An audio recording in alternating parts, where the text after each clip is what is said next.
Selamat malam dan selamat datang Romo Ramani, Ibu Bapak, Saudara-saudari sedama di ruang virtual Dhamma Sakaca Online KBTI Keresidenan Besuki, baik yang tergabung dalam ruang virtual Zoom dan YouTube channel Dhamma Meta Jember serta YouTube channel Dhamma Televisi. Sukihontu, Namo Buddhaya. Semoga kita semua dalam keadaan sehat, damai, bahagia, dan berkelimpahan berkah kebaikan.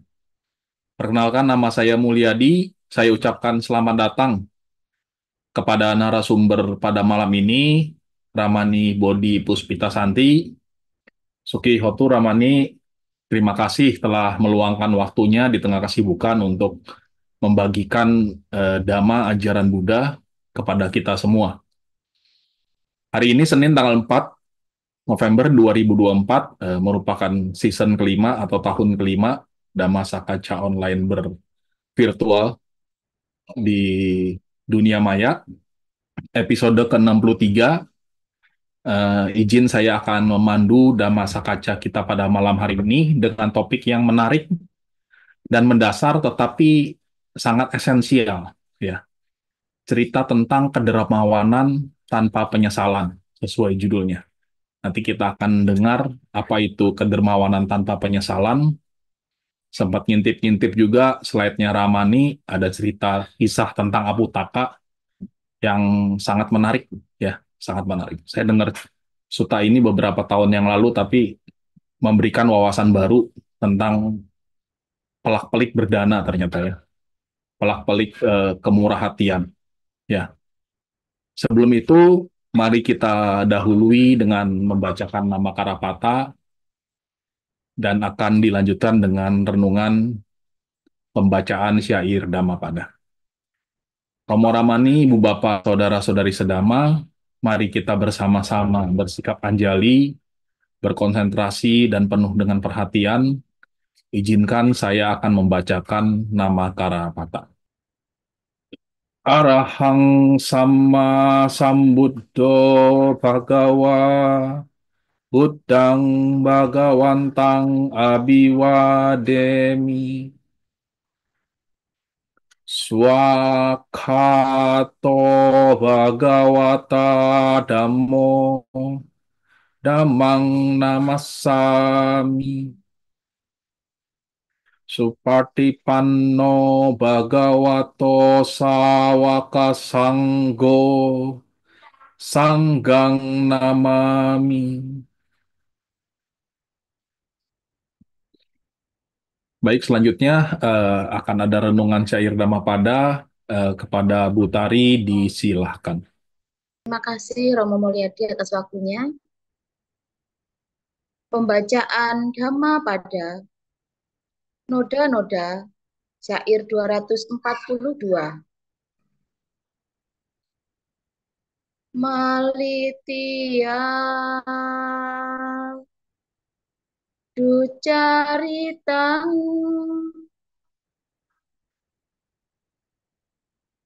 macerang dadato malang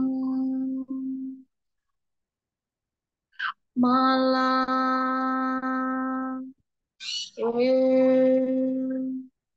pa paka dhamma asming loke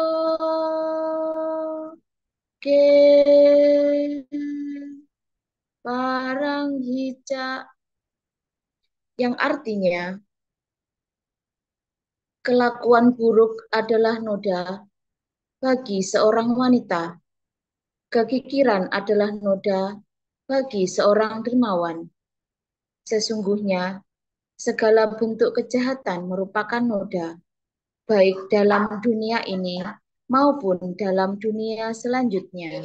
Sadu, sadu, sadu. Terima kasih. Ya, terima kasih Bu Tari atas syair renungan Dhamma padanya. Romo Ramani, Ibu Bapak, Saudara-saudari sedama, tanpa eh, berlama-lama lagi, saya silahkan kepada Ramani Santi untuk memberikan paparannya eh, tentang kedermawanan tanpa penyesalan ini. Kepada Ramani Santi, disilahkan. Baik, terima kasih kepada Pak Mulyadi. Selamat malam, Bapak Ibu. Sotihontu, semoga senantiasa dalam kondisi sehat dan sejahtera.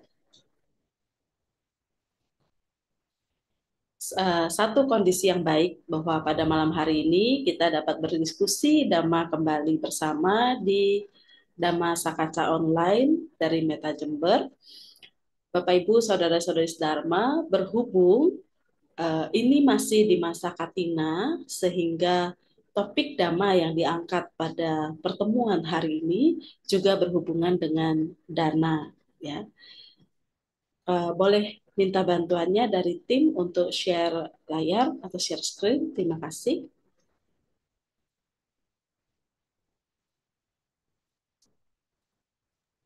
Oke, sebentar saya bantu ya Ramani. Sebentar saya buka filenya dulu.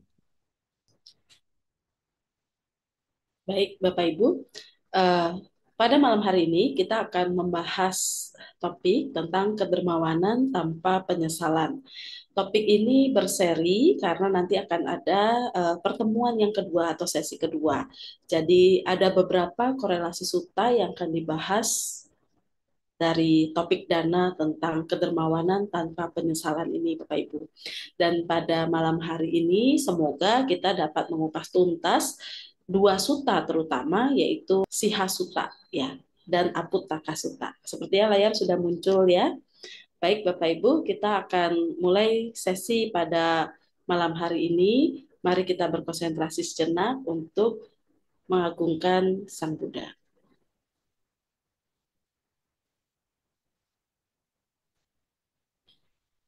Namo tassa bhagavato arahato sama sambuddhassa. Namo tassa bhagavato arahato sama sambuddhassa. Namo tassa bhagavato arahato sama sambuddhassa. Terpujilah Sang Bagawa yang Maha Suci yang telah mencapai penerangan sempurna. Terpujilah Sang Bagawa yang Maha Suci yang telah mencapai penerangan sempurna. Terpujilah Sang Bagawa yang Maha Suci yang telah mencapai penerangan sempurna. Terpujilah Sang Buddha, Namo Buddhaya. Terima kasih pada tim yang telah membantu untuk share screen. Bapak Ibu, saudara-saudari Dharma, sesuai dengan topik kedermawanan tanpa penyesalan, tadi di awal sudah diungkapkan bahwa kita akan menyelesaikan dua sutta. Semoga malam ini bisa menyelesaikan dua sutta terkait dengan kedermawanan tanpa penyesalan yang berhubungan dengan Aputtaka Sutta dan Sihasenapati Sutta. Boleh di next slide.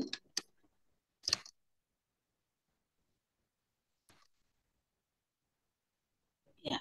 Bapak Ibu, sutta yang pertama yaitu berhubungan dengan Aputtaka Sutta. Aputtaka Sutta ini ya adalah sutta yang terdapat dalam Samyutta Nikaya, diartikan sebagai tanpa ahli waris ya atau tanpa pewaris. Nah, jadi Aputtaka Sutta ini dibabarkan langsung oleh Sang Buddha kepada Raja Pasenadikosala, tepatnya sewaktu Sang Buddha berada di Sawati. Jadi ini adalah kisah ketika Raja Pasenadikosala mengunjungi Sang Buddha ya di Sawati. Pada waktu itu sedang tengah hari, kemudian setelah memberikan hormat kepada Buddha, Buddha lalu bertanya pada Raja Pasenadikosala. Raja Pasenadikosala ini sebenarnya dari mana ya?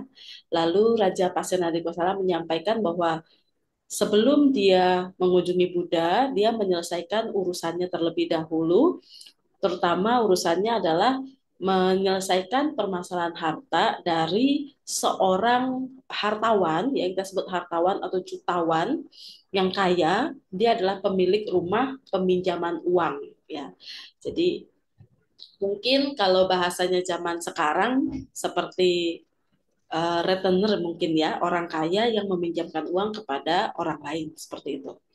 Jadi Raja Pasirahadikosala ini menyampaikan pada Sang Buddha bahwa ia menyelesaikan urusan harta, seluruh harta kekayaan dari si hartawan kaya ini, karena dia tidak punya pewaris, maka harta kekayaan ini semua diserahkan ke kerajaan begitu. Lalu di sini Raja Pasenadi menekankan kepada Sang Buddha, menekankan sebuah cerita pada Sang Buddha bahwa si pemilik rumah peminjaman uang ini sebenarnya adalah orang yang kaya raya, Bapak Ibu. Sangat kaya bahkan, karena bisa disebut jutawan.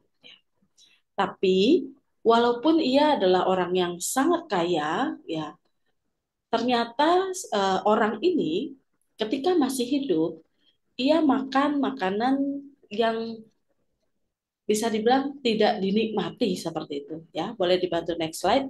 Jadi makanan seperti nasi pecah, ya, nasi pecah mungkin kalau di kita kayak nasi perah gitu ya, kasar. Kemudian nasi yang dengan garam, ya. Jadi bukan makanan yang menarik, bukan makanan yang enak yang bisa dinikmati layaknya orang-orang yang kaya gitu. Kemudian sebagai orang yang kaya, ia pun hanya mengenakan atau memakai 3 helai kain rami. Jadi bukan pakaian yang mewah atau indah seperti itu.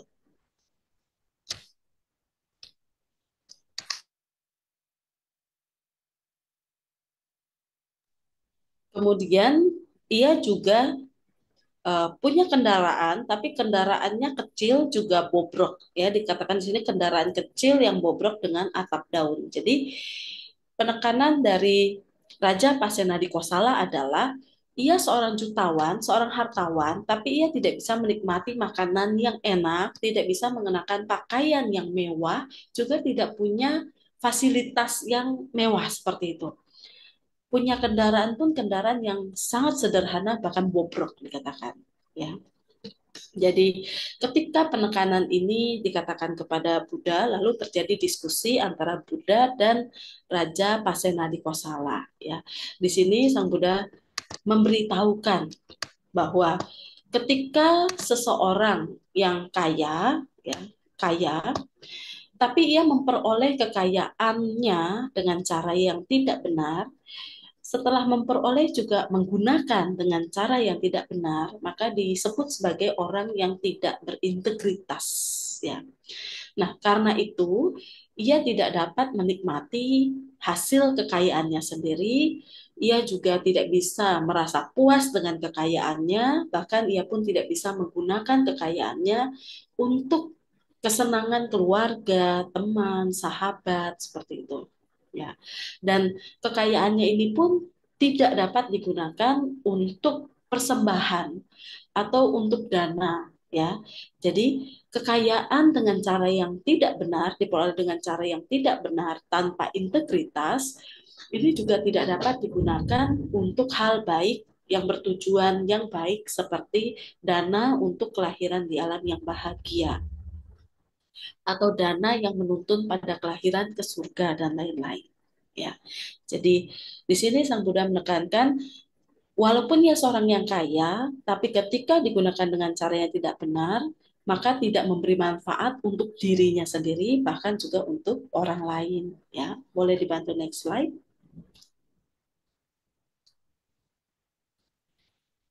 Nah, di sini Bapak Ibu, eh, salah satu sutta yang berkolerasi dengan Apputaka Sutta, ya, ada Andha Sutta dalam Anguttara Nikaya itu menyebutkan ada 3 ciri atau 3 kualitas dari individu dalam hal mencari harta dan memanfaatkan harta kekayaannya.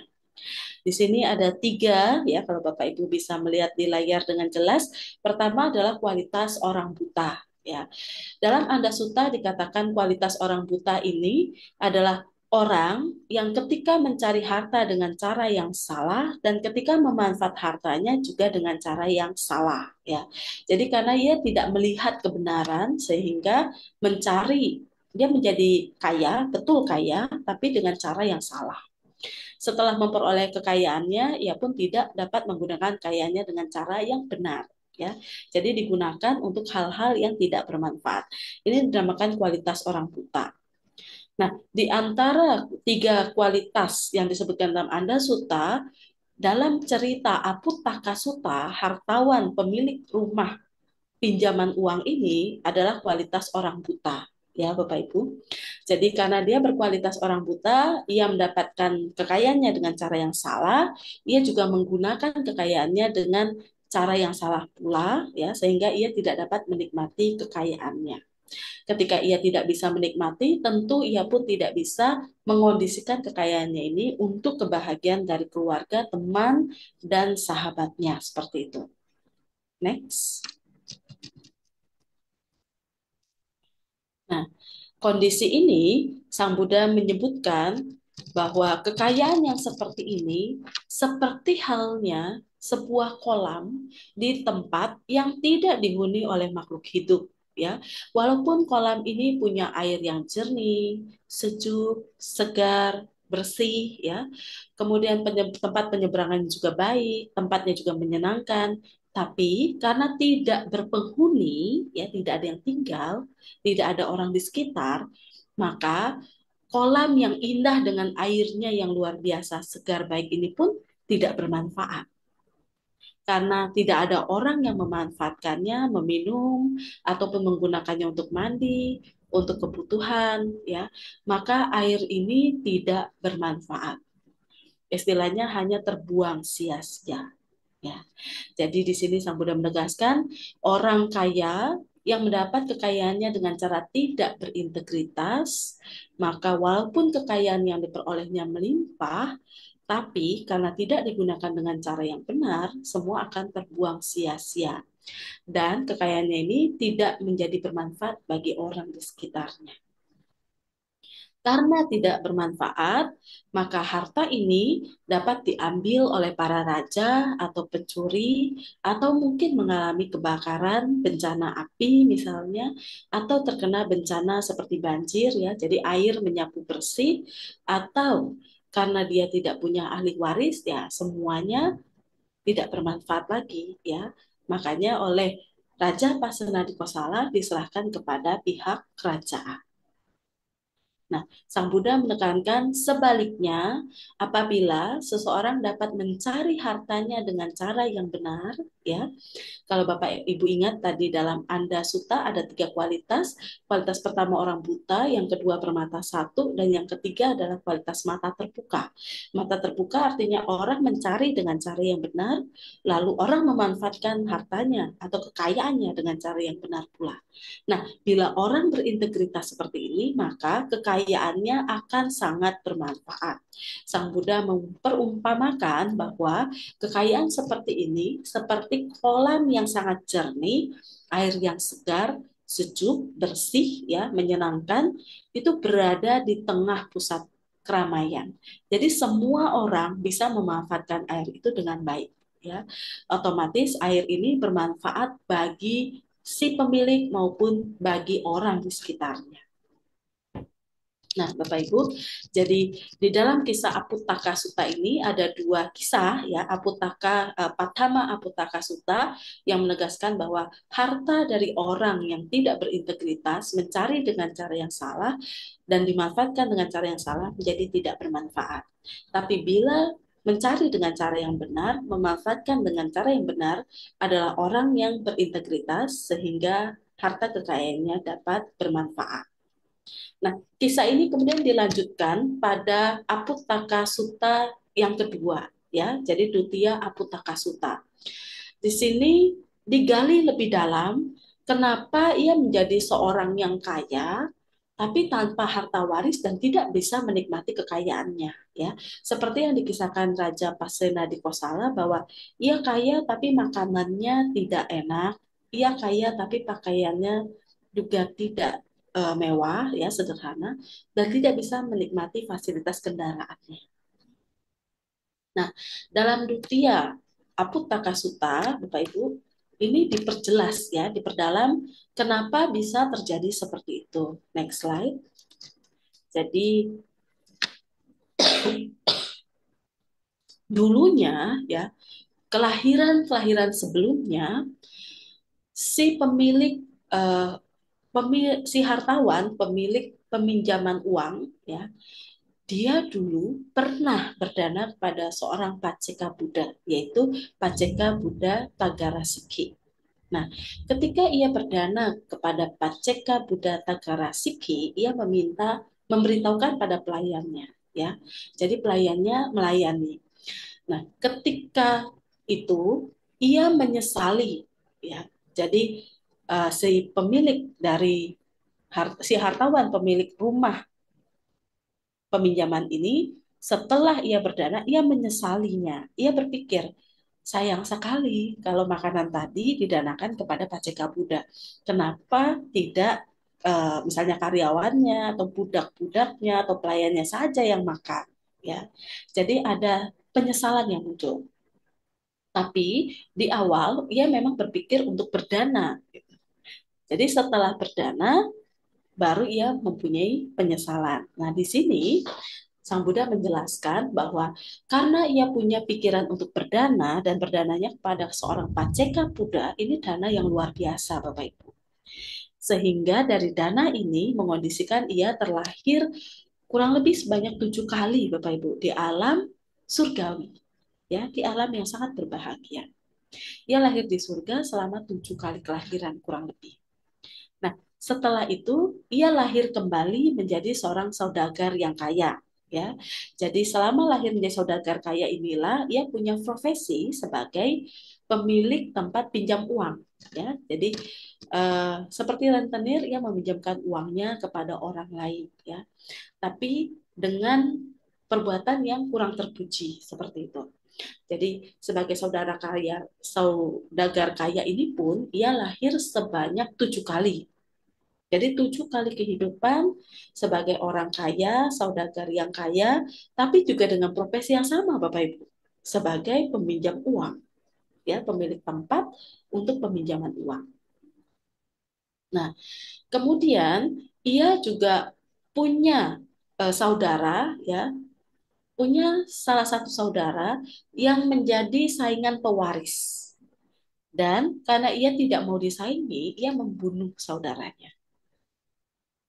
Nah, jadi ketika ia lahir sebagai seorang saudagar kaya, ia pernah membunuh saudaranya, ya, yang menjadi saingan pewaris harta dari keluarganya atau dari orang tuanya. Nah, karena itulah kehidupan saat ini, walaupun ia kaya raya, tapi ia tidak memiliki pewaris sama sekali. Nah, terkait cerita Raja Pasenadi Kosala, ia tidak punya kemampuan untuk menikmati kekayaannya, baik dari makanan, pakaian, kendaraan, dan lain-lain. Kenapa? Karena ia menyesali, ya, karena ada penyesalan, Bapak Ibu. Jadi ketika berdana, ya, ia punya pikiran untuk berdana makan kepada Paceka Buddha Tagarasiki. Setelah selesai, ia menyesali. Nah, pikiran berdana yang baik di awal itu mengondisikan ia lahir di alam bahagia, juga mengondisikan ia lahir menjadi seorang saudagar kaya. Tapi karena penyesalannya, ia tidak bisa menikmati kemewahan dan kekayaan yang ia dapatkan saat ini. Dan karena ia pernah membunuh salah satu saudara saingan pewarisnya, dalam kelahiran ini ia tidak memiliki pewaris sama sekali. Yang next slide. Nah, jadi Bapak Ibu, ketika uh, si saudagar kaya, ya, pemilik rumah tempat peminjaman uang ini meninggal karena tidak ada pewaris, semua hartanya tidak bermanfaat lagi, ya, sehingga diserahkan oleh Raja Pasenadi kepada kerajaan. Nah, Bapak Ibu, di sini Sang Buddha menekankan bahwa apapun kekayaannya itu, baik berupa gandum, perak, emas, atau barang lainnya ya yang dimiliki, mau punya berapa banyak budak, pembantu, kurir, ataupun tanggungan yang lain, ya, seseorang harus pergi tanpa membawa apapun dan harus meninggalkan semuanya. Jadi pada saat kematian tiba, maka tidak ada yang bisa kita bawa, ya. Jadi seseorang yang kaya sekaya apapun, ketika meninggal semua harus ditinggalkan. Tidak ada yang bisa dibawa. Karena itu, Sang Buddha memberikan pesan, boleh di next slide ya. Orang yang bijak seharusnya melakukan yang baik, melakukan hal-hal yang baik sebagai simpanan untuk kehidupan selanjutnya. Dan hal yang baik inilah yang akan menjadi pengikut ya. Jadi ketika kematian tiba, kebajikan ini terus mengikuti si pelakunya. Ya, orang yang berbuat baik, kebajikannya akan mengikutinya sampai ke kehidupan selanjutnya. Ya. Jadi di sini dikatakan harta duniawi tidak bisa kita bawa, tapi harta kebajikan yang akan selalu mengikuti kita kemanapun kita pergi. Bahkan ketika kita meninggal. Kalau harta duniawi harus ditinggal, maka harta kebajikan ini mengantarkan pada kelahiran selanjutnya.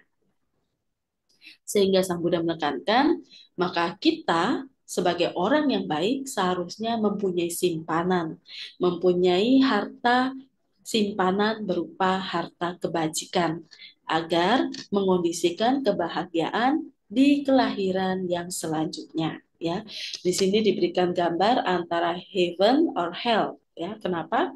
Karena dalam kisah Aputtaka Sutta sebagai profesinya yaitu pemilik rumah tempat peminjaman uang, kita istilahkan seperti rentenir, tidak ada kebajikan yang dilakukan selama 7 kali kehidupannya sebagai hartawan kaya, ya sehingga pada saat kematian saat ini ia terlahir kembali di neraka. Dalam kisah Aputtaka Sutta yang kedua atau Duttiya Aputtaka Sutta, Sang Buddha menjelaskan setelah kematian ini ia lahir kembali di Maharorua neraka. Kita tahu Bapak Ibu secara dhamma, Maharorua neraka adalah satu dari 8 jenis neraka besar.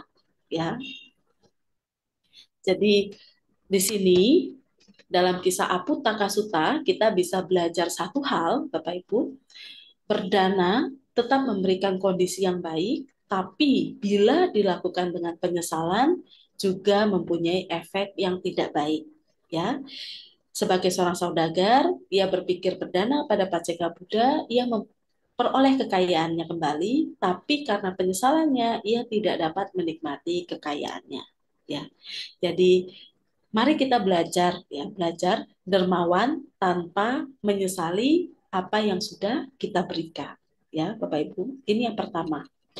Lalu di sini penekanan ada pada Siha Sena Pati Sutta. Ya. Kalau Bapak Ibu cermati kembali, kisah yang pertama ini menyatakan bahwa dengan adanya setiap perbuatan baik ia tetap peroleh, tapi bila perbuatan baiknya dengan penyesalan, maka ia tidak bisa menikmati kekayaannya, ya, tidak bisa menikmati hasil dari kekayaannya. Nah, Bapak Ibu, pada Siha Senapati Sutta, boleh di next, ini adalah sutta yang dibabarkan oleh Sang Buddha kepada Siha Senapati. Jadi waktu itu Jenderal Siha kebetulan berada di Wesali dan ketika ia bertemu dengan Sang Buddha, ia menanyakan kepada Buddha, apakah bisa ya melihat hasil dari kedermawanan pada saat ini dan di sini. Ya, jadi Jenderal Siha ini menanyakan pada Buddha kalau dia berbuat baik ya atau berdana atau melakukan sesuatu kedermawanan, apakah hasil dari kedermawanan ini bisa langsung terlihat, bisa langsung terasa pada saat ini dan kehidupan sekarang pula, seperti itu. Ya. Next. Nah, dalam kisah ini, di dalam kisah ini, Sang Buddha menjelaskan kepada Siha Senapati atau Jenderal Siha bahwa ada dua perumpamaan ya atau dua orang diumpamakan ada dua orang bahwa yang satu adalah tipikal orang yang kikir ya kikir dalam arti tidak dermawan tidak suka memberi pelit kemudian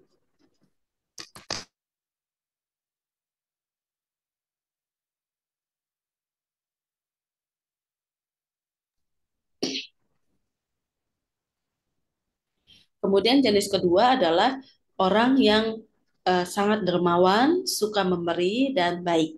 Ya, jadi dalam diskusi Jenderal Siha dengan Sang Buddha memberikan dua contoh, dua tipikal manusia, dua tipikal orang, satu orang pikir dan yang kedua adalah orang yang dermawan. Dalam diskusi ini Sang Buddha menanyakan apabila ada dua orang dengan karakter tadi, ya, kemudian mengunjungi uh, Sang Buddha kira-kira atau mengunjungi arahat siapa yang akan diperhatikan terlebih dahulu begitu ya. Di sini Jenderal Siha menegaskan bahwa tentunya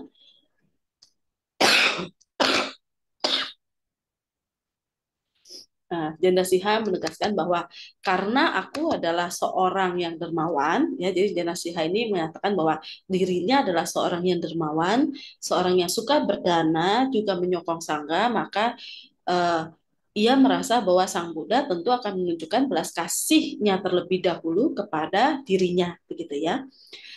Seorang arahat pasti akan menunjukkan belas kasihan kepadaku terlebih dahulu, seperti itu.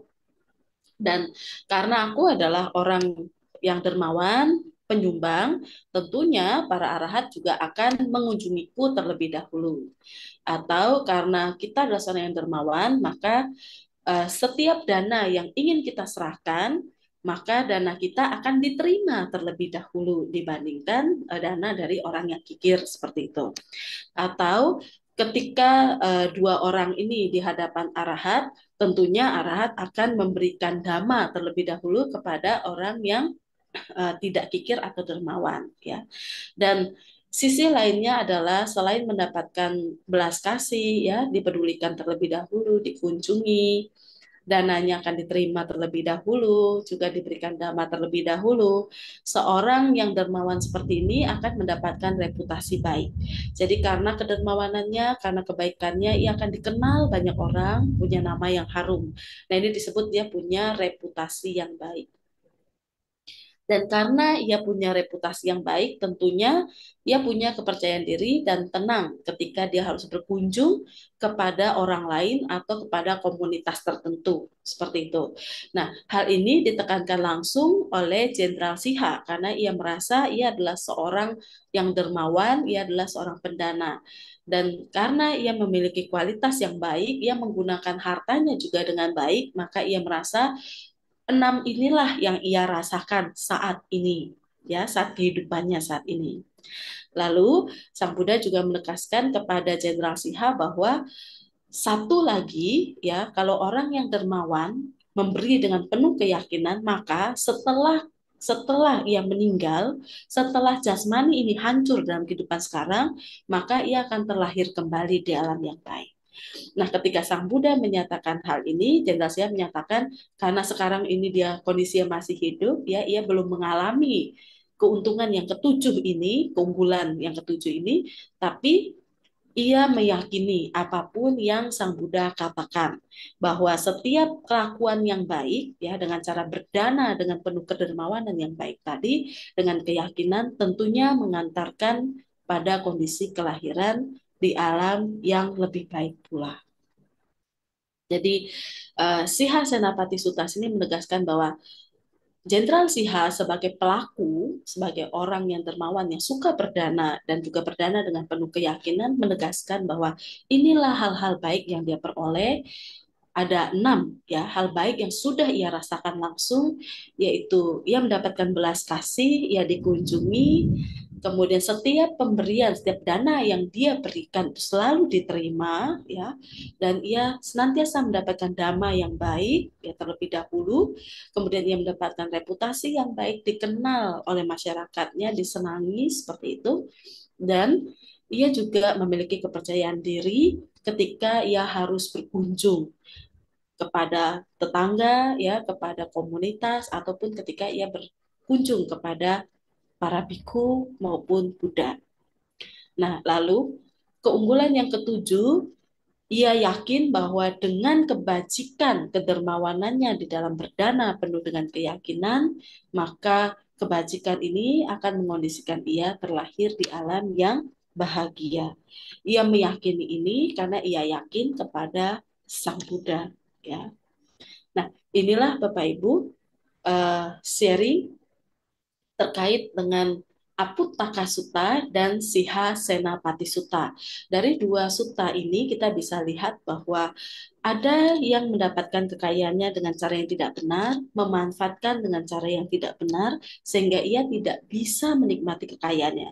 Ia kaya, tapi tidak bisa menikmati kekayaannya. Ya, ketika ia berdana kepada seorang yang luar biasa seperti Paceka Buddha, ia tetap mendapatkan kondisi kelahiran di alam yang bahagia, ia juga terlahir sebagai hartawan yang kaya raya, tapi karena ia memiliki penyesalan, maka mengondisikan ia tidak bisa menikmati kekayaannya. Lalu penegasan dari si Hasenapati, ia adalah pelaku langsung, seorang yang dermawan, penuh dengan keyakinan, berdana tanpa penyesalan, ya. Jadi ia melakukan kebajikannya dengan penuh keyakinan dan tanpa penyesalan, dan ia memperoleh semua hasil-hasil baik dari kebajikan atau kedermawanannya. Ia juga bisa menikmati kekayaannya, ya. Dan satu lagi, ia juga meyakini bahwa ia dapat kondisi lahir di alam yang baik dengan kedermawanan saat ia berdana dengan penuh keyakinan tadi. Demikian Bapak Ibu yang di-sharingkan hari ini. Apabila ada yang mau didiskusikan, disilahkan. Terima kasih. Iya, terima kasih Ramani Santi. Menarik ya ini sebenarnya ya, apa sutanya ya. Jadi kaya sekali, tapi hidupnya seakan-akan orang yang kesulitan secara finansial atau secara materi ya. Ya, jadi dia kaya sekali tapi bajunya cuma cuma cuma baju jelek istilahnya ya, dan itu juga cuma tiga gitu ya. Ya, bisa makan nasi pulet tapi pilih makan nasi perak ya, mungkin sekarang mungkin itu yang mungkin yang kalau kita itu mungkin nasinya patah-patah yang pecah gitu ya. Terus minumnya juga air asin tadi disebutkan ya, dan kendaraannya juga tidak layak ya, beda sama kalau misalnya kita baca yang Brahmana Janusoni itu yang keretanya seperti kereta dewa dewa katanya itu ya, yang saking indahnya itu ya. Padahal sama-sama punya duit ya, tapi bisa berbeda ya. Nah, teman-teman, Rama-Rama ini Ibu Bapak Saudari Dhamma, ini topik yang sangat menarik. Oleh karena itu, disilahkan kepada Ibu Bapak yang ingin berdiskusi langsung, boleh mengangkat tangan secara virtual tentunya. Nanti akan difasilitasi secara langsung, atau bisa mengetikkan pertanyaannya di grup chat. Dan bagi Ibu Bapak yang tergabung dalam channel YouTube, bisa mengetikkan pertanyaannya di kolom live chatnya, dan nanti akan sama-sama kita bahas atau nanti akan dijawab oleh Ramani mengenai pertanyaannya yang ditanyakan. Karena eh, belum ada, jadi saya buka dulu dah dengan diskusi. Izin Ramani Santi, sebenarnya ini kan sebenarnya walaupun cerita ini tentang berdana, tapi kan ada hubungannya dengan hubungannya sebab akibat juga ya Ramani. Eh, Kalau misalnya Betul. kita telaah lebih jauh, misalnya misalnya misalnya dilihat dari perspektif Abhidhamma, misalnya sebagai Ramani Santi kan pengajar Abhidhamma juga ini. Sebenarnya ini kan cerita tentang hasil ya. Ada salah satu cerita tentang hasil ya. Karena dia menyesal waktu berdana kepada Paceka Buddha, jadi ada hasil nih, dia walaupun kaya tetapi hidupnya seakan-akan sulit ya, hidup seakan-akan bukan orang kaya gitu ya.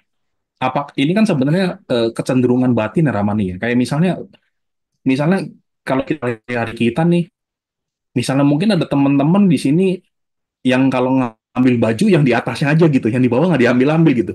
Jadi yang di bawah itu yang bagus-bagus justru nggak diambil, yang dipakai yang di atas terus gitu kan. Dan itu yang semakin lama semakin semakin apa semakin tidak layak, tetapi malah lebih sering dipakai gitu. Itu kan berarti ada satu kecenderungan batin ya Ramani. Ya, Apakah memang hasil karma tuh juga, apakah kecenderungan batin itu juga hasil karma Ramani ya? Atau memang eh, itu adalah satu sifat yang terbangun gitu karena kebiasaan atau bagaimana? Terima kasih.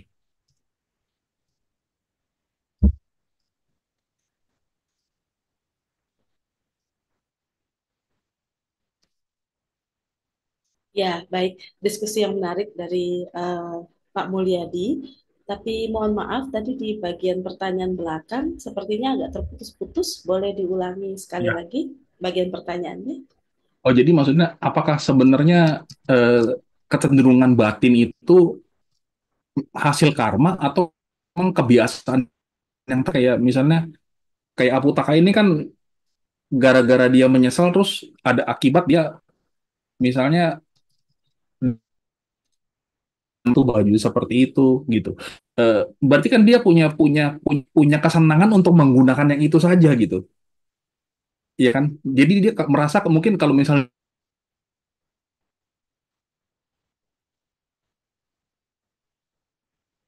mungkin ada berhubungan dengan hasil karma, hubungan batin. Ya, baik. Terima kasih Pak Mulyadi. Ya, diskusi yang menarik. Jadi, di sini kecenderungan suara jelas ya, Bapak Ibu. Apakah suara dari sini jelas atau terputus-putus? Jelas ya, satu. Ya, jadi baik Bapak Ibu. Tadi terkait dengan kecenderungan kondisi batinnya, apakah ada hubungannya dengan hasil karma? Tentu jawabannya iya, ya. Jadi kalau kita cermati tadi, ya pada cerita dari Jenderal Siha, Siha Senapati, ya atau Jenderal Siha, dikatakan bahwa ia adalah seorang yang dermawan, ya suka memberi dengan penuh keyakinan, ya. Nah, di sini kata keyakinan sebenarnya berkaitan langsung dengan Sapu Risa Suta, ya Sapurisa Dana Suta. Jadi karena dia terkait dana, pada Sapurisa Dana Suta ada 5 kondisi dari seorang pendana ya yang sangat berkualitas. Yang pertama adalah seseorang yang memberi dengan penuh keyakinan. Nah, bila dengan penuh keyakinan, maka maksud dari kata keyakinan di sini adalah seseorang meyakini dari perbuatan dana dan buah dari dana. Buah dari dana ini tentunya adalah hasil dari berdana, ya. Jadi kamanya adalah berdana, wipaka kama adalah hasil dari berdana, ya. Jadi sisi keyakinan di sini, kedermawanan dengan keyakinan, berdana dengan penuh keyakinan adalah seseorang meyakini bahwa berdana ini adalah baik dan hasil dari berdana ini juga baik, ya. Dalam salah satu istilah disebutkan atami sadhayati dananca dana palanca sadahitwa, ya. Jadi tidak hanya yakin pada perbuatan dananya tapi juga yakin akan hasil dari kebajikannya, ya. Jadi apakah ada kecenderungan batin seseorang ketika ia berdana misalnya dengan penyesalan tadi, ya. Tadi kalau dilihat dari kalau kisah Jenderal Siha kan dengan penuh keyakinan tanpa penyesalan. Tapi kalau kisah dari Aput Takasuta, hartawan ini dia berdana pada Paceka Buddha, tapi setelah selesai berdana ia punya penyesalan. Nah, kita bisa lihat di sini ada kondisi dari niat, ya. Secara dhamma kita sebut niat itu adalah cetana. Di sini ada cetana sebelum memberi, kemudian saat memberi, dan setelah memberi. Pada kisah Aputaka Sutta dikatakan setelah memberi, eh, sang hartawan ini, ya hartawan pemilik rumah judi ini merasa menyesal karena ia berpikir Bukankah sebaiknya yang ia danakan tadi itu malah lebih baik untuk karyawannya, budaknya, pelayannya daripada diberikan pada paceka budak ya. Jadi karena ada penyesalan di sini setelah berdana atau setelah berderma ya, dikatakan niat setelah memberinya menjadi cacat. Nah, ya. Jadi kualitas kebajikannya menjadi menurun atau kita sebut hasil dari kama baik dari berdananya menurun. Hasil dananya menurun, ya. Kenapa? Karena ada penyesalan tadi. Nah, apa hasilnya? Hasilnya adalah ia tidak bisa menikmati semua kekayaan yang dia peroleh. Jadi karena ia berdana, ia punya kekayaan. Tapi karena penyesalan, ia tidak bisa menikmati. Nah, apakah itu menjadi kecenderungan batin bagi seseorang yang eh, berdana dengan penyesalan? Bisa, ya. Jadi ia seorang yang kaya, tapi ia juga menjadi seorang yang kikir, ya, jadi kekayaannya tidak bisa bermanfaat bagi orang lain. Kemudian ia bahkan tidak bisa menikmati kekayaannya. Jadi punya baju bagus tapi ia tidak suka, malah sukanya baju yang jelek-jelek. Ya. Punya makanan yang enak-enak, dia malah gak suka, sukanya yang tidak enak. Ya, seperti itu. Jadi dia lahir dengan membawa kesadaran tidak bisa menikmati kesenangan-kesenangan indrawi, baik dari sisi panca inderanya, mata, telinga, hidung, lidah, maupun jasmani kulitnya, sampai kepada kesadarannya. Demikian Pak Mulyadi, semoga dapat menjawab. Apabila ada yang terlewat, bisa didiskusikan kembali. Terima kasih. Baik, terima kasih Rahmani. Jadi itu sebenarnya hasil apa ya, Rahmani ya berarti ya? Betul. Kesenangan batin itu. Jadi kalau misalnya kita berdana, jadi sebenarnya kita punya sifat berdana gitu ya. Kita punya sifat kemurahan hati yang bertambah sebenarnya pada saat itu ya.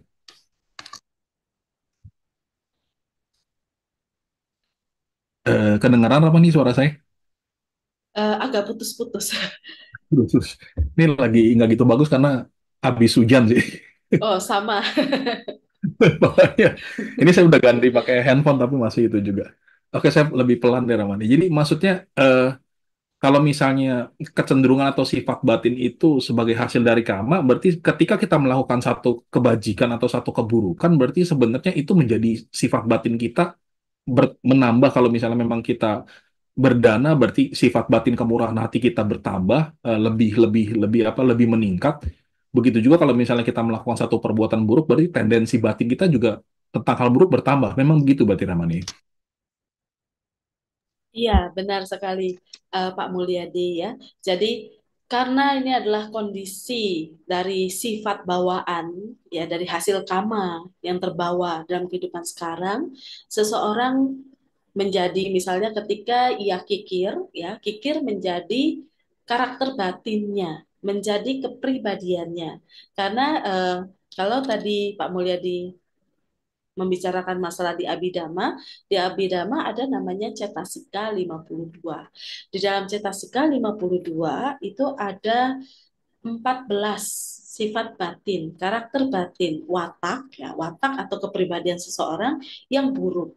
Nah, di antara dari 14 sifat batin atau cetasika yang buruk ini ada yang dikenal dengan nama docatuka ya.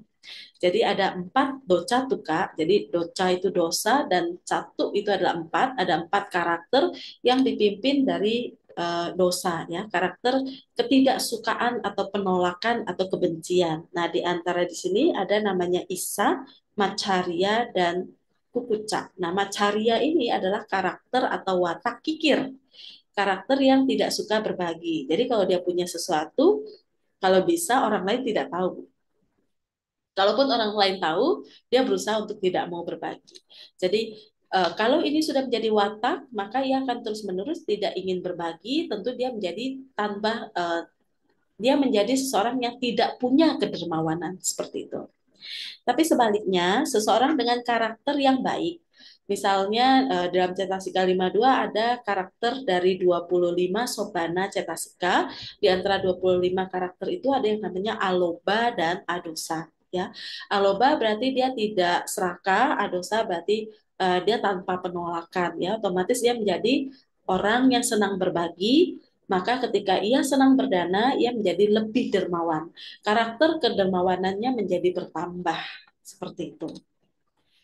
Semoga menjawab Pak Mulyadi. Apabila ada yang terlewat, kita diskusikan kembali. Baik, Terima baik. kasih. Terima kasih. Tadi di Aputaka itu ada cerita dia menyesal ya Ramani ya. Sekarang praktiknya gimana ya biar kita bisa ke arah yang tidak menyesal terus gitu maksudnya. Yang mungkin yang ada mungkin Ramani punya tips yang ringkas yang mungkin yang kehidupan sehari-hari gampang dilaksanakan gitu mungkin Ramani ya. Gimana biar kita nggak menimbulkan penyesalan gitu ya. Karena kadang-kadang kan apalagi kalau misalnya kita berdana terus ditipu gitu ya misalnya. Kan kemarin banyak tuh kasus-kasus yang sempat viral di dunia Buddhis ya namanya. Itu kan berarti kita sudah mendanakan terus ketahuan bahwa dananya itu tidak digunakan secara benar, otomatis kita ini yang batinnya belum siap kan mudah sekali ya. Ya, ya kenapa saya percaya ya sama itu? Ya kenapa ya? Itu mungkin Ramani ya. Mungkin bisa ada tips Ramani ya.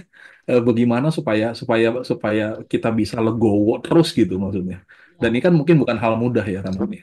Terima kasih. Sadu, sadu. Luar biasa Pak Mulyadi ya. Eh, Jadi tips ya, tips sederhana. Pertama adalah keyakinan. Kuncinya adalah keyakinan terlebih dahulu atau sadda. Kenapa kuncinya sadda? Jadi nanti di pertemuan berikutnya kita juga akan mengupas tentang Sappurisa Sutta. Sebenarnya pada pertemuan ini ada sedikit cuplikan dari Sappurisa Sutta. Mungkin boleh dibantu share slide biar bisa dilihat langsung. Sebentar ya Mani, saya share lagi.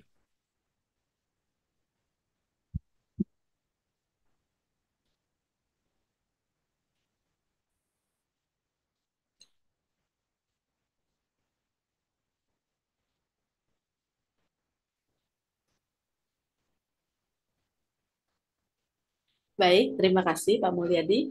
Nah, Bapak Ibu, jadi di sini Sappurisa Dana Sutta ini menegaskan tentang 5 kualitas dari seorang pemberi yang berintegritas, Bapak Ibu ya. Pemberi yang penuh dengan karakter kedermawanan dan tanpa penyesalan. Yang pertama adalah penuh keyakinan. Jadi, kenapa penuh keyakinan? Karena satu, ia meyakini bahwa dana adalah perbuatan yang baik dan ia juga yakin dana memberikan hasil yang baik. Ya, jadi di sini kita memiliki satu keyakinan dana ini adalah perilaku yang sesuai dengan dhamma dan sebagai berkah dalam kehidupan kita. Jadi semakin kita berdana, justru kehidupan kita semakin baik. Ya, jadi karena berdana adalah berkah mulia, gitu ya. Nah, di sini Bapak Ibu yang dinamakan berdana, ya yakin ketika memberi dan yakin akan hasil yang diperoleh ya. Boleh di next slide. Nah, manfaat dari kualitas keyakinan ya, yakin akan hasil dana ya, pemberi menjadi kaya raya dengan harta kekayaan yang berlimpah dan ia menjadi tampan, menarik, anggun, memiliki penampilan yang luar biasa baik.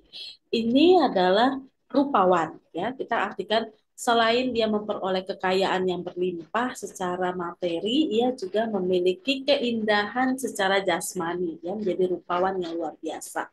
Nah, jadi tips pertama adalah kita yakin akan dana yang diberikan dan yang kedua adalah yakin akan hasil dari perbuatan baik. Ya, Bapak Ibu. Karena ketika kita menjadi seorang yang dermawan, hati kita memiliki bentuk batin yang indah karena kita ikhlas untuk melepas. Itu yang pertama.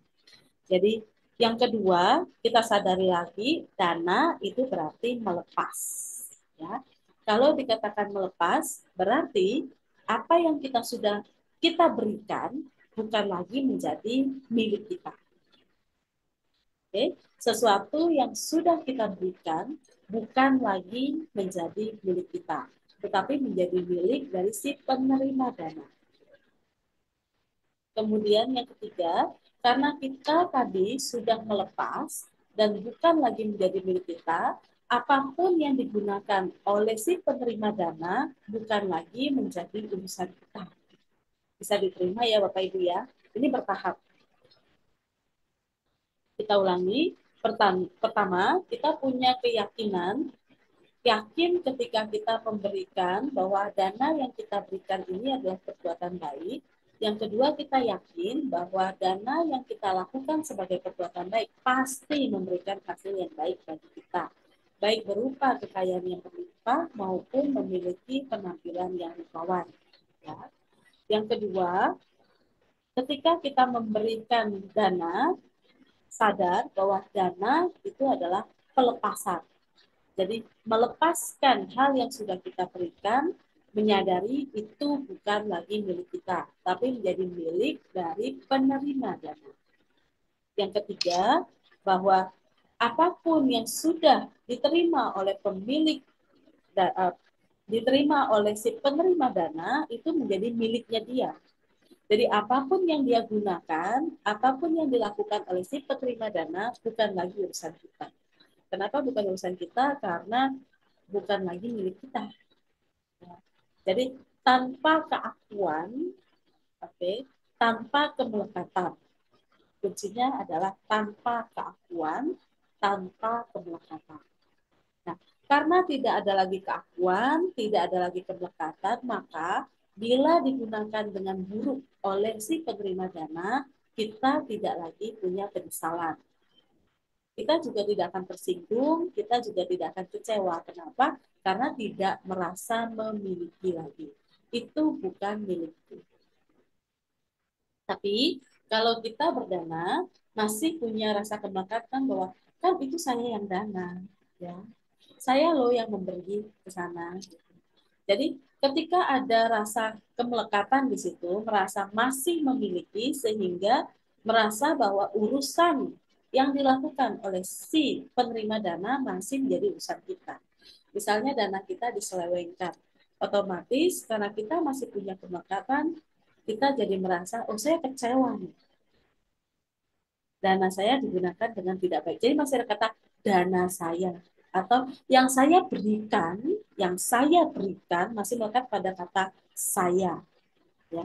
Yang saya berikan ini digunakan dengan tidak baik. Sehingga kita merasa kecewa.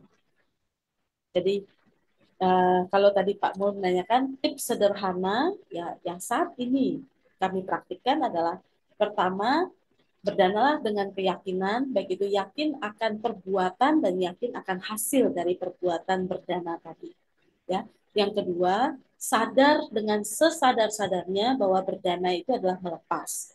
Tidak hanya melepaskan materi, bahkan melepaskan ego kita.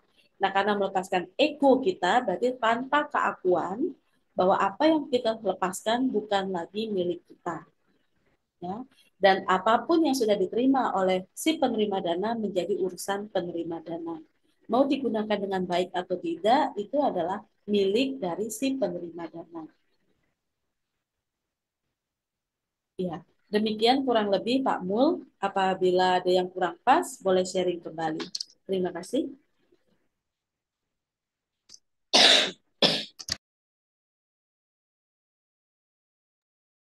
Iya, terima kasih Ramani. Ini menarik ya, sebentar saya sudah take down ya. Oh, sudah ya.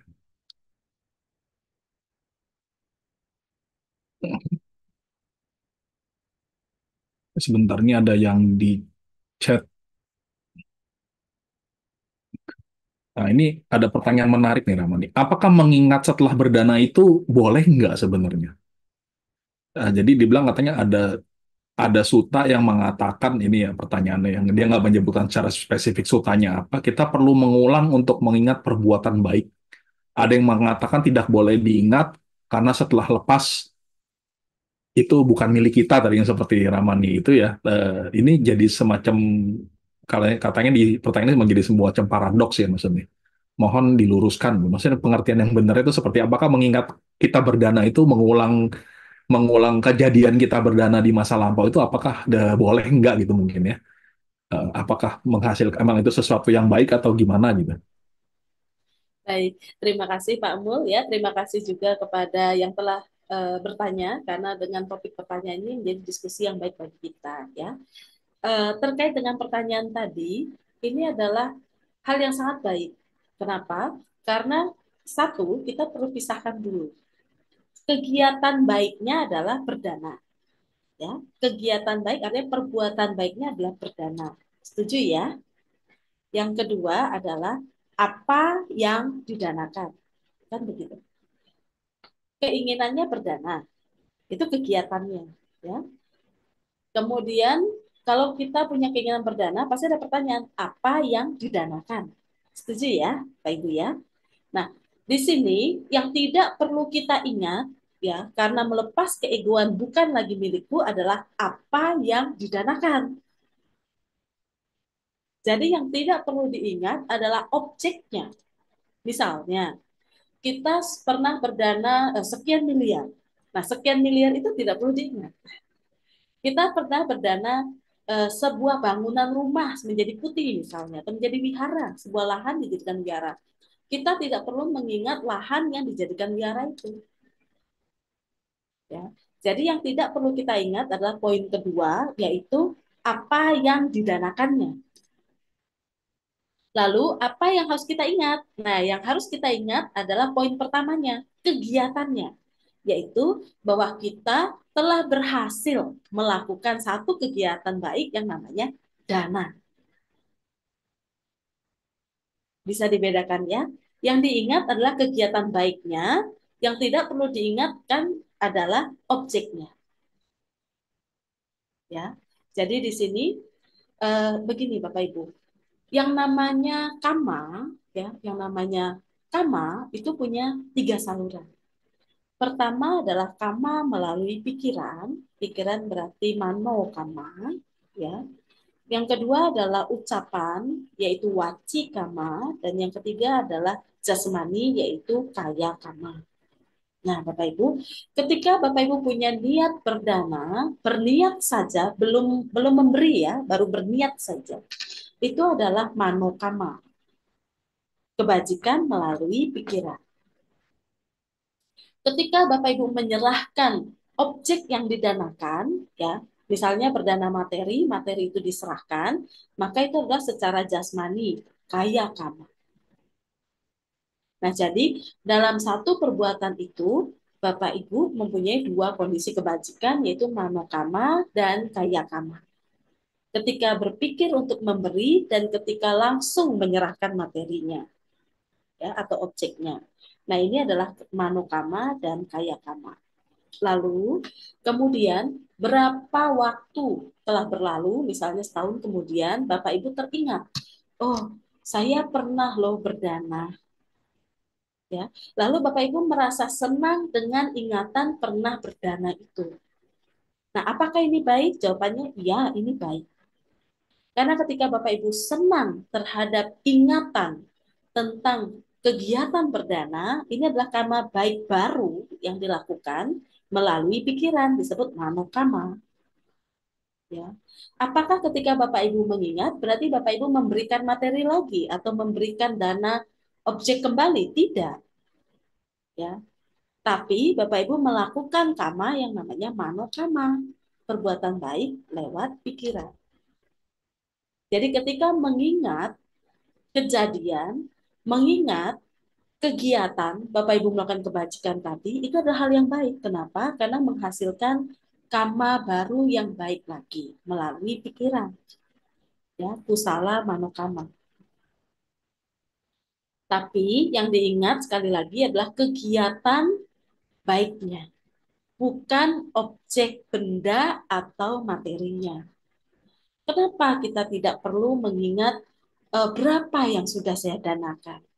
Apa yang sudah saya danakan? Kenapa sebaiknya itu tidak kita ingat kembali? Karena itu menimbulkan kemelekatan bahwa itu masih milikku. Benda itu punyaku, ya. Lahan itu adalah kepunyaanku yang kuberikan. Jadi masih punya kepemilikan, masih punya kemelekatan terhadap apa yang diberikan. Itu yang pertama. Yang kedua, apabila ia lupa mengendalikan diri atau kesadarannya akan timbul kesombongan. Ya, jadi sangat berbeda konteksnya, Bapak Ibu. Mengingat kegiatan saat dia berdana, ia mampu berdana, ia mampu memberikan sesuatu, ia mampu melakukan kegiatan melepas, itu membuat ia menjadi lebih dermawan. tapi mengingat apa yang sudah didanakan tanpa kebijaksanaan, atau kalau ia lupa mengendalikan diri, justru kesombongannya semakin tinggi. Loh, itu karena aku loh. Itu karena pemberianku. Aku loh donatur terbesarnya. Nah, hal-hal seperti ini menimbulkan kesombongan yang makin tinggi. Kita tahu kalau kualitas kesombongan ini naik, otomatis kita justru menanam karma-karma buruk. Tapi kalau kedermawanan kita yang naik, ini justru karma-karma baik yang bertambah. Jadi beda konteks Bapak Ibu, ya. Tidak ada kesimpang siuran di dalam suta. Kita mengingat perbuatan baik itu perlu sekali. Mengulang ingatan perbuatan baik itu adalah manokama. Sangat baik sekali. Justru setiap kali kita berbuat baik, kita harus punya ketergugahan terhadap kebaikan itu, ya, punya ketergesaan di dalam kebajikan itu, sehingga orang yang senang berdana terus-menerus berdana, ketika ia mengingat dari proses berdananya, mengingat dari kegiatan berdananya, kedermawanannya akan tumbuh semakin matang, semakin luar biasa. Nah, jadi berbeda ya Bapak Ibu. Jadi di sini saya ulang kembali, kita perlu pisahkan dua hal, yaitu satu niat kita untuk berdana, yang kedua apa yang akan kita danakan. Niat kita untuk berdana boleh kita renungkan kembali, boleh kita ingat kembali, karena ini menjadi karma baik dan menumbuhkan kedermawanan. Tapi apa yang kita danakan, apa yang kita berikan, itu tidak perlu diingat lagi karena menimbulkan kemelekatan dan juga dapat memunculkan kesombongan jika kita tidak bijak. Demikian Pak Mul, semoga dapat dimengerti dan diterima. Apabila masih bingung, boleh diskusi kembali. Terima kasih. Baik, terima kasih. Menarik nih ya Ramani. Jadi tapi kan begini ya Ramani, kalau ketika kita melakukan satu kebajikan misalnya, kan kadang-kadang kan anggaplah misalnya kita berdana untuk satu pembangunan wihara gitu ya. Terus kan suka ada tulisan itu tiang ini atau bangunan ini didanakan oleh satu, dua, tiga, empat dan sekian belas, sekian banyak orang gitu ya Ramani. Eh, tapi kan itu kan menjadi satu, itu kan berarti objeknya Ramani ya, ya kan? Eh, jadi Betul. sebenarnya kalau objeknya itu yang diingat nggak boleh ya Ramani.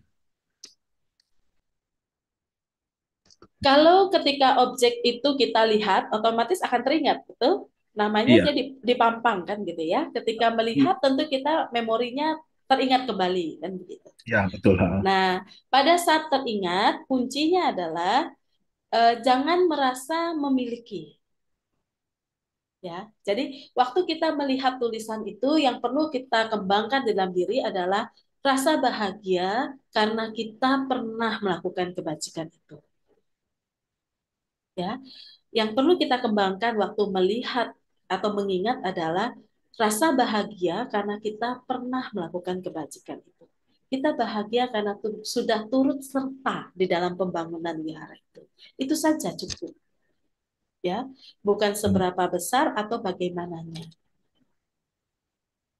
Kalau mengingat-ingat hal itu terus-menerus, misal kejadian kita melakukan berdana, itu bisa dijadikan objek meditasi nggak sih Ramani sebenarnya? Begini, apakah bisa dijadikan objek meditasi? Ini bagus sekali, Pak. Di dalam Samatha Bhavana ini ada 40 objek, ya. Dari 40 objek ada namanya 10 anusati. Ada 10 perenungan. Di antara 10 perenungan ini selain ada Buddha Nusati, Dhamma Nusati, Sangha Nusati, ada juga namanya Caga Nusati. Caga Nusati adalah perenungan terhadap kedermawanan. Nah, kalau tadi Pak Yadi menanyakan apakah dengan mengingat hal-hal seperti ini bisa dijadikan objek meditasi? Bisa, kenapa tidak? Ya, objek meditasi salah satunya dalam Samatha Bhavana disebut Caganusati. Caganusati di sini adalah perenungan tentang kebajikan yang kita lakukan, misalnya dari dana yang terus-menerus, sehingga memunculkan kedermawanan di dalam diri kita. Jadi, pada saat perenungan kedermawanan ini, yang dimunculkan di dalam kesadarannya adalah kebahagiaan, rasa bahagia saat melakukan kebajikan itu. Nah, inilah yang dinamakan dengan Caganusatinya. Demikian Pak Mul, apabila Nah ada ini diskusi lain. lanjut ya Ramani, ini menurut saya menarik nih. ini akhirnya jadi satu istilah caga nih ya. Sekarang eh, kenapa nggak dana nusati misalnya gitu? Apa perbedaan antara dana dengan caga ya Rumah ini? Eh, Kadang kan orang mengasosiasikan kalau dana juga ya kedermawanan juga gitu. Caga pun kedermawanan gitu. Atau secara terminologi atau secara esensinya itu sebenarnya ada perbedaan di mana ya antara caga dengan dana. Lebih bagus caga atau lebih bagus dana atau memang dua-duanya bagus, lalu korelasinya bagaimana ya? Ramli? Terima kasih.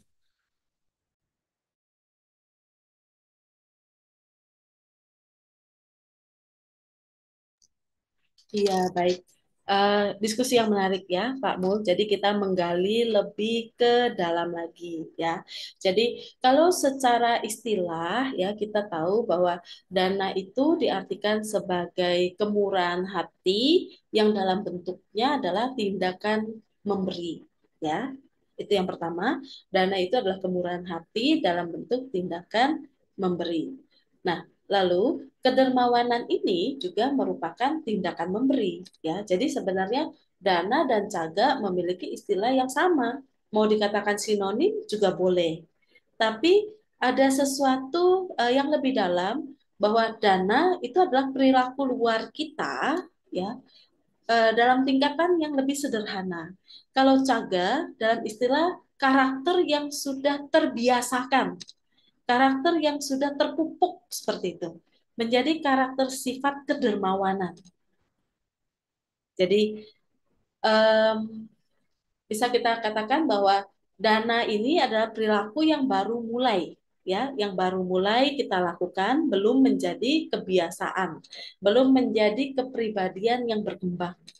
Kalau caga ini adalah karakter yang sudah sangat berkembang. Jadi dana bisa merupakan tindakan dari fisik atau jasmani kita, tapi caga ini lebih kepada kualitas batin, kualitas mental atau kesadarannya. Nah, mungkin di situ salah satu sisi perbedaannya. Jadi Demikian Pak kalau Mul. sebenarnya kalau kita misalnya berdana, berarti belum tentu ada caga di sana ya berarti ya, Rahman? Atau caganya tipis gitu misalnya ya? Ya, bagus sekali Pak Mul, betul. Jadi ketika kita berdana, ada sekedar tindakan memberi, tapi belum tentu dermawan begitu. Tapi kalau dermawan sudah pasti ada dananya, Wah, oke, oke.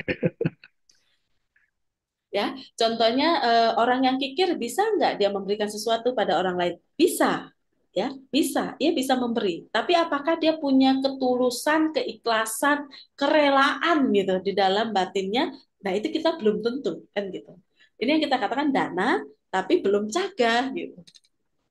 Demikian Jadi Pak Pol. itu sifat batin kedermawanannya gitu ya. Tapi kalau Betul, kita mungkin eh, dengan motif-motif tertentu itu bukan caga gitu ya. Misalnya orang menyumbang sekian banyak uang karena mungkin demi nama baik, ya itu mungkin itu bukan bukan caga gitu ya berarti namanya. betul. Karena dalam kualitas caga itu dengan penuh ketulusan, keikhlasan dan tanpa imbal balik lain-lainnya, ya, tanpa embel-embelnya gitu. Dan kualitas caga, kualitas batin caga ini perlu dipupuk dengan latihan terus-menerus dari dana tadi. Ya, memang bersumber dari perilaku sederhana, dana yang sederhana, tapi semakin sering memberi, semakin sering melakukan tindakan berdana tadi, dapat menumbuhkan kualitas caga yang sedikit demi sedikit di dalam batin atau kesadaran seseorang. Demikian, Pak.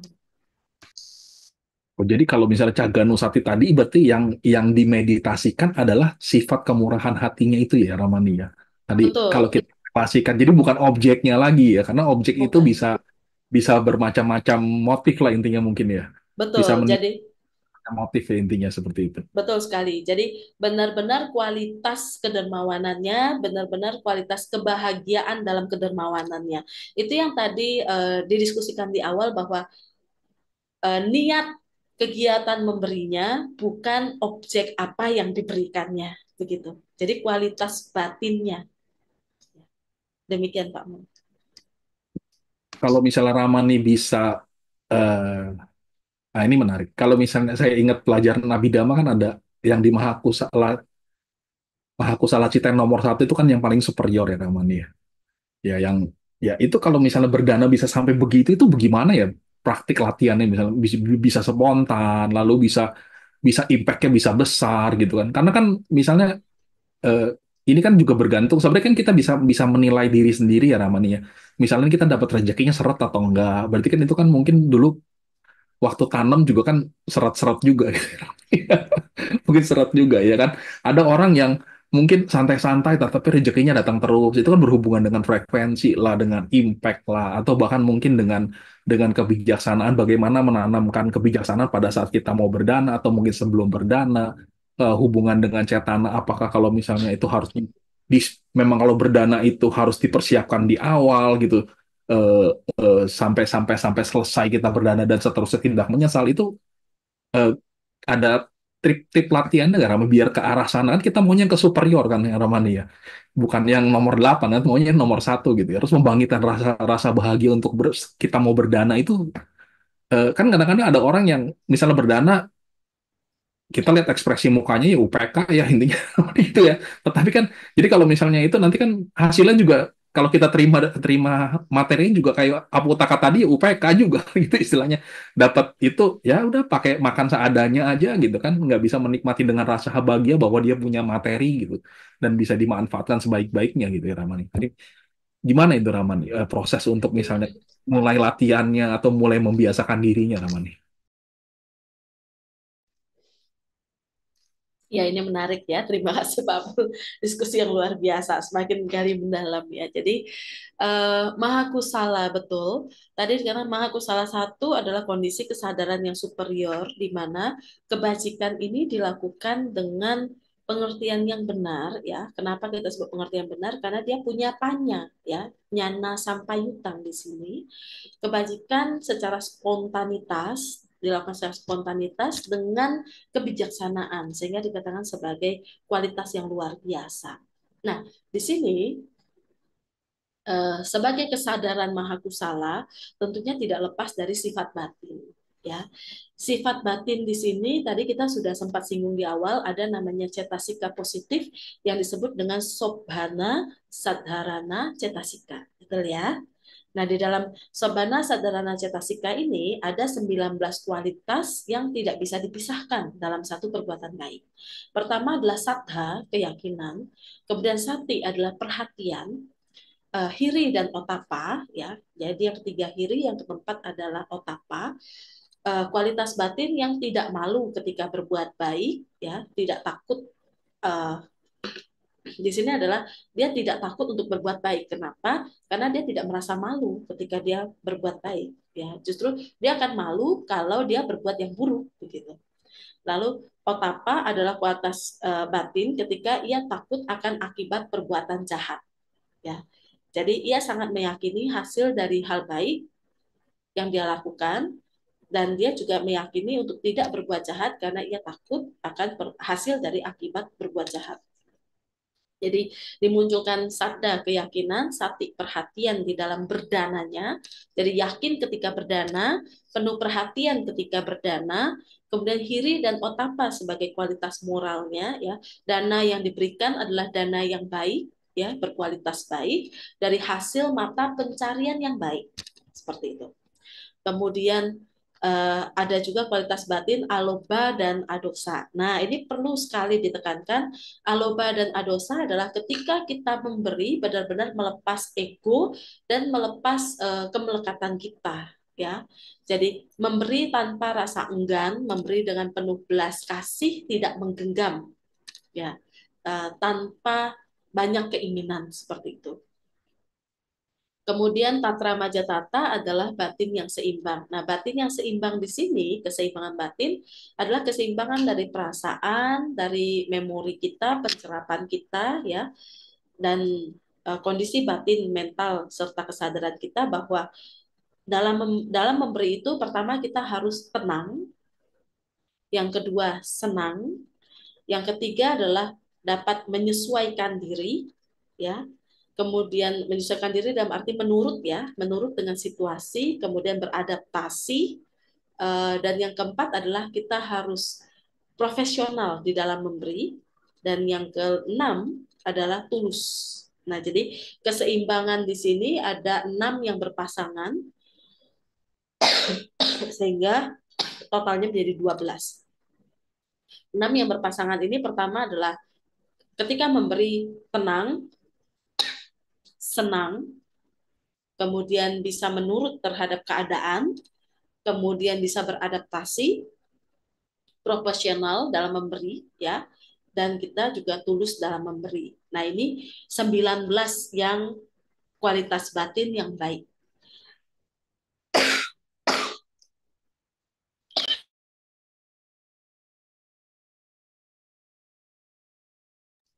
Ya, mohon maaf.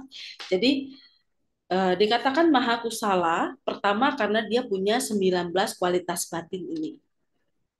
Nah, selain 19 kualitas batin ini, juga ia memiliki kualitas yang menghindar dari hal-hal yang buruk. Misalnya, ia memberi dengan ucapan yang benar, ya.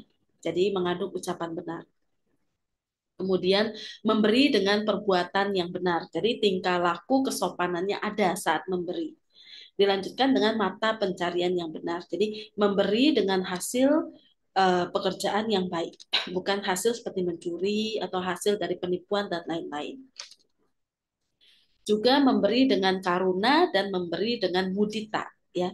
Senang ketika memberi, senang ketika melihat orang lain memberi, seperti itu. Dan terakhir adalah memberi dengan panya. Nah, kalau 25 kualitas batin ini bisa berkumpul bersama, ini adalah kualitas batin yang sangat baik. Ini yang kita sebut dengan maha kusala cita yang pertama, yang superior.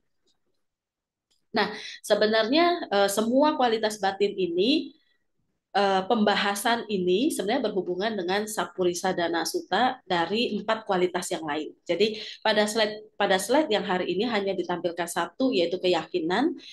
Ya, tadi ya sudah kita bahas bersama, keyakinan sebagai fondasi saddha, ya, dari 19 kualitas kan saddha juga yang pertama. Kemudian 4 kualitas yang lain dari Sapurisa dan Sutta adalah tepat waktu, kemudian memberi dengan hati yang penuh kasih, memberi dengan tidak melukai, ya, seperti itu.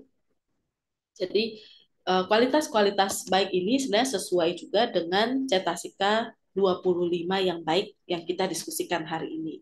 Tapi untuk pendalaman dari Sapurisa Sutta kita akan bahas pada minggu depan, ya, tanggal 11 November gitu.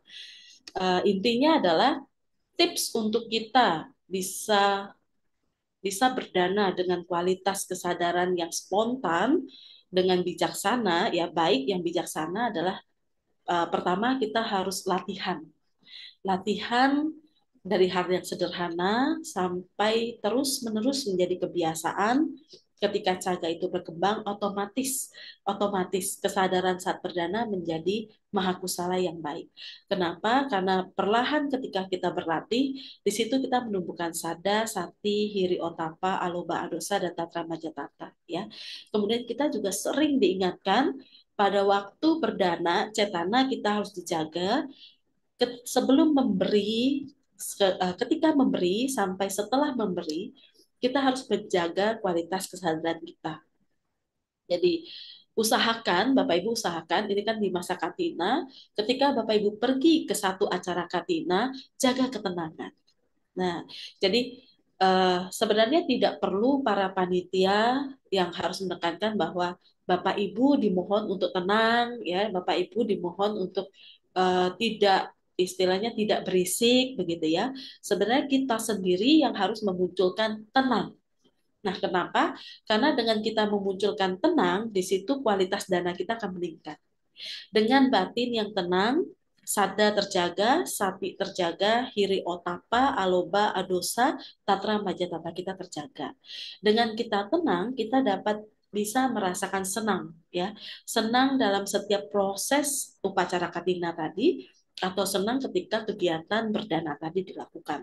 Baik itu proses kita mulai mengikuti berparita, tuntunan sila, sampai pada waktu kita berjalan dengan tenang menuju ke anggota sangga sampai memberikan dan sampai kita kembali setelah memberi dana, ya. Jadi tenang, senang, Menurut dan menyesuaikan diri berarti ketika kita mengikuti acara memberikan dana atau misalnya acara Katina yang momen saat ini, kita bisa mengikuti situasi yang ada di sekitar kita, ya. Benar-benar menjaga diri kita, menyesuaikan diri dengan situasi yang berlangsung. Jadi jangan sampai eh, pada saat berdana panitia mengarahkan kita ke kanan, kita lari ke kiri misalnya, ya. Atau misalnya eh, profesional dan berdana artinya adalah berdana benar-benar dengan niat untuk memberi, niat untuk melepaskan, tidak ada keinginan A atau keinginan B, ya. Misalnya, oh, saya senang dengan Bante A misalnya, sehingga saya dananya harus sama Bante A. Padahal dia lupa yang namanya dana Katina itu kita berdana pada sangga, ya. Jadi para biku sangga yang menerima dana kita itu adalah mewakili anggota sangga. Jadi tidak peduli Bapak Ibu berdana pada Bante A, Bante B, Bante C secara personal, tapi pada waktu itu siapapun penerima dana kita sudah mewakili anggota sangga. Ya, jadi ini yang dikatakan kita profesional berdanalah dengan penuh pelepasan. Ya, lalu tulus. Nah, tulus ikhlas saya yakin Bapak Ibu sudah tahu. Ya, kurang lebih di sana Pak Mul. Semoga mendapatkan inti. Kalau masih belum, boleh diskusi kembali. Oke, Terima oke. kasih. Terima kasih Ramani, menarik nih ya. Tadi kalau ini selayang pandang. Jadi Ramani ada ngomong yang 19 cetasika itu ya Ramani yang muncul bersamaan ya. Itu ini sih kesimpulan saya sebenarnya di sana eh, kalau kita berbuat baik itu berarti sebenarnya ada aspek dari samatha dan vipassana yang turut berkembang sebenarnya Ramani. Sati dan ada ketenangan ya itu kan berarti aspek-aspek dari satipatthana dari vipassana dan aspek dari samatha berkembang sebenarnya di sana Ramani ya. Walaupun Betul. jadi nggak bukan bukan hanya berkembang ketika duduk kita merem dan segala macam gitu Ramani ya sebenarnya ya. Wah ini Betul sekali. Jadi ini pun ditekankan oleh Buddha ya Pak Mul, luar biasa, ini menarik. Ditekankan oleh Buddha adalah dana itu adalah fondasi awal kita berbuat baik, ya, karena mudah sekali dilakukan. Nah, bila dana dilakukan, kedermawanan ini berkembang, maka otomatis sila moral menjadi lurus, sila yang baik samadhi akan berkembang. Ya, samadhi tadi Pak Mul menyatakan sebagai samatha atau wipassananya menjadi berkembang, dan terakhir ya tidak kalah penting adalah panyanya juga akan berkembang. Demikian Pak Mul. oke oke baik terima kasih Ramani.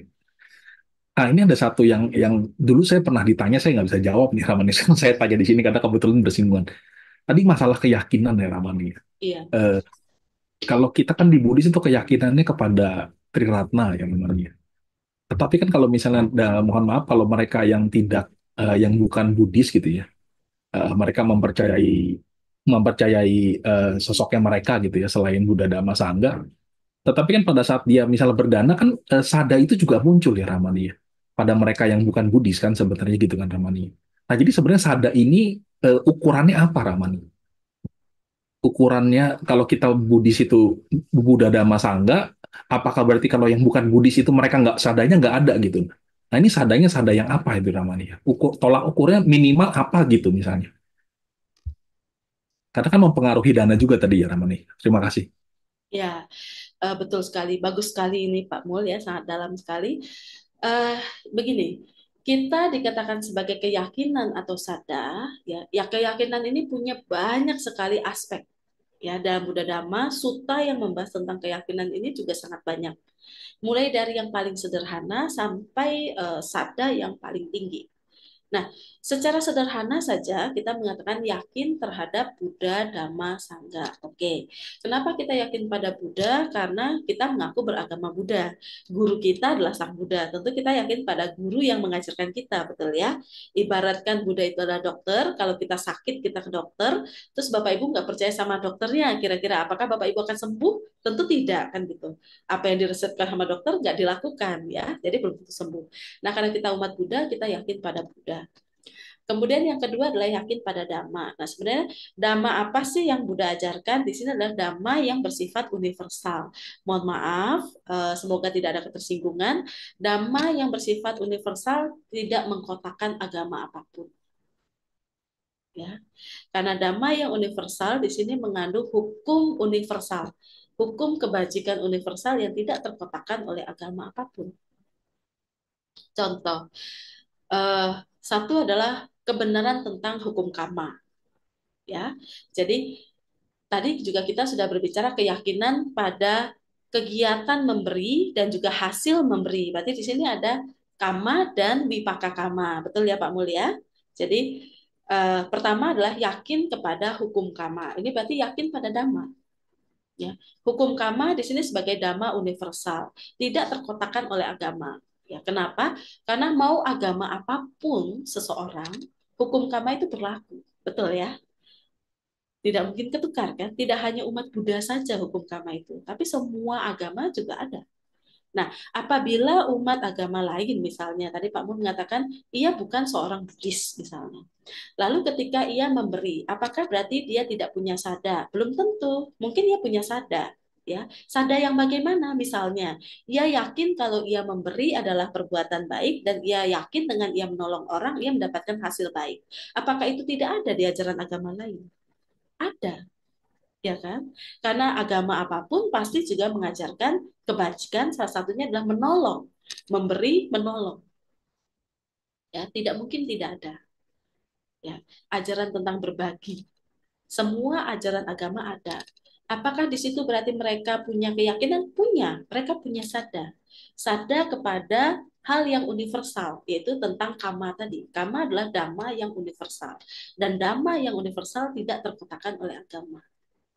Ya, seperti itu. Itu salah satu contohnya, Pak Mo.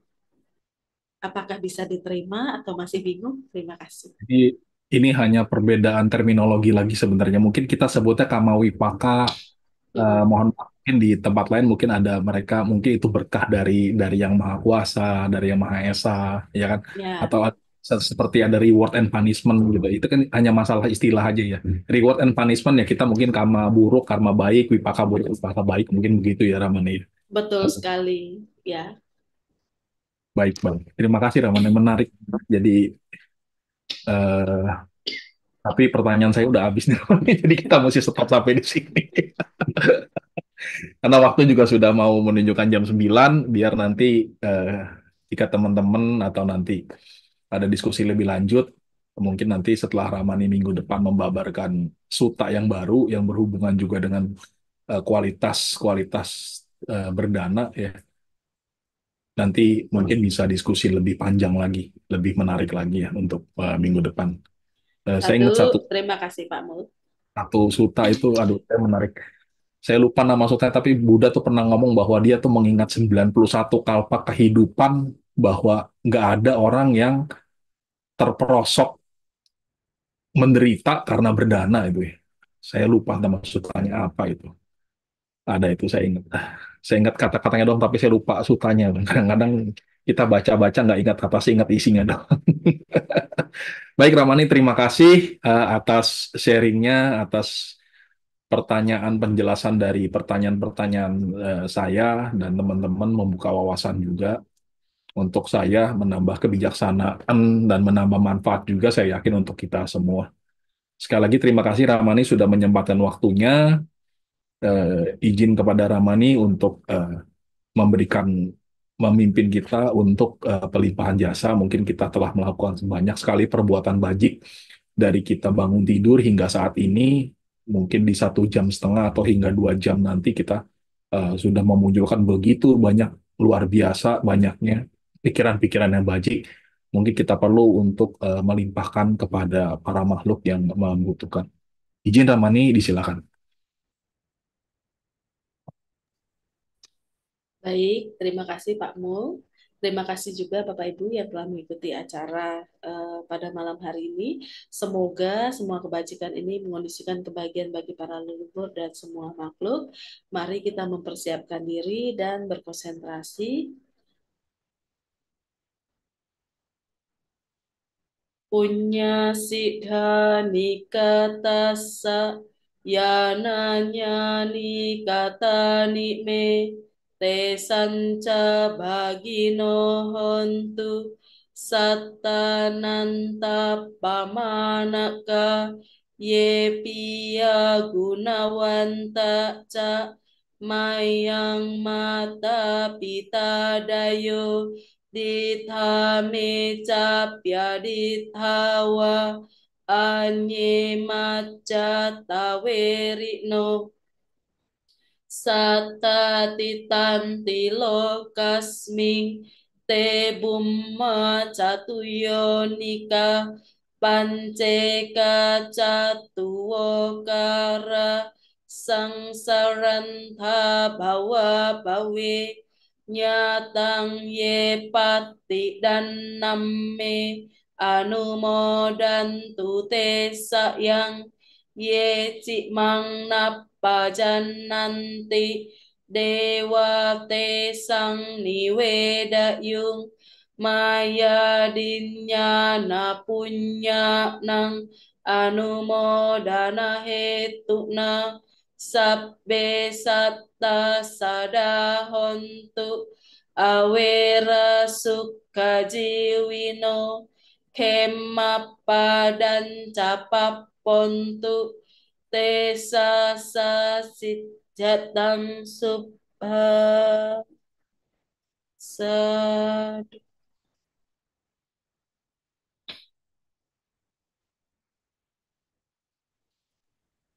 Baik, mari kita tutup sesi ini dengan kembali membacakan palitan nama Karabata, Roma Ramani, Ibu Bapak, Saudara-saudari sedama.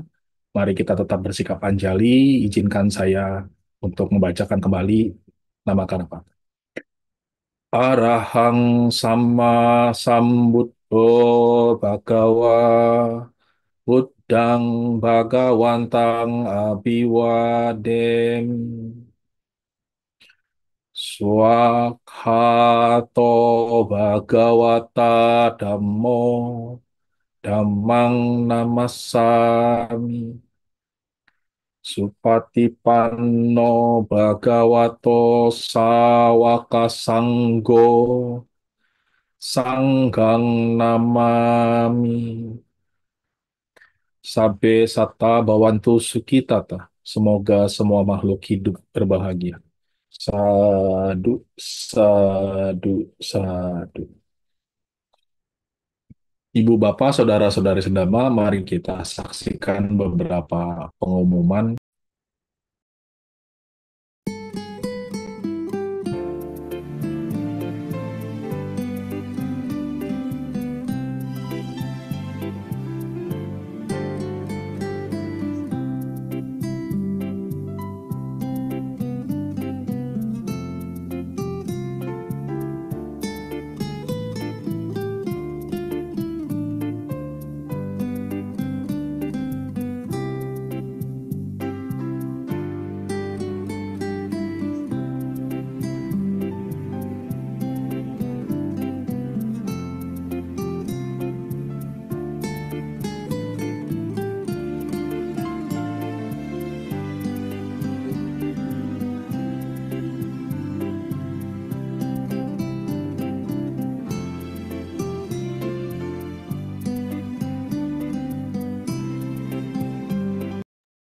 Baik, Romo Ramani, Ibu Bapak, Saudara-saudari sedama, kita sudah sampai di penghujung acara. Mengingatkan kembali untuk kembali bergabung di hari Kamis di Dhamma Kaca Online. Sesinya adalah meditasi bersama. Jadi sesinya kemungkinan adalah meditasi bersama. Nanti teman-teman di sini mungkin tidak mendengarkan pariyati lagi, tidak mendengarkan eh, ceramah lagi, tidak mendengarkan sharing dhamma lagi, tetapi adalah langsung praktik meditasi. Ya, nanti akan dibimbing oleh mereka yang berkompeten. Sekali lagi saya ucapkan terima kasih kepada Ramani Santi telah menyempatkan waktunya untuk berbagi pengetahuan, berbagi hal-hal yang bermanfaat kepada kita. Semoga kita semua mendapatkan manfaat untuk batin kita, sehingga kita semakin mengarahkan batin kita kepada hal-hal yang benar. Saya juga mengucapkan terima kasih kepada para partisipan yang telah hadir untuk turut meramaikan sesi kita pada malam ini, sesi yang sangat menarik dan sangat mendasar, ternyata juga berdana banyak pelak-peliknya juga. walaupun itu menurut Buddha adalah hal yang paling mudah untuk dilakukan untuk berbuat baik. Mari kita sudahi sesi kita pada malam ini. Sampai berjumpa di lain waktu. Sampai Sata Bhawantu Sukhitata, semoga semua makhluk hidup berbahagia. Sukihontu Namo Buddhaya.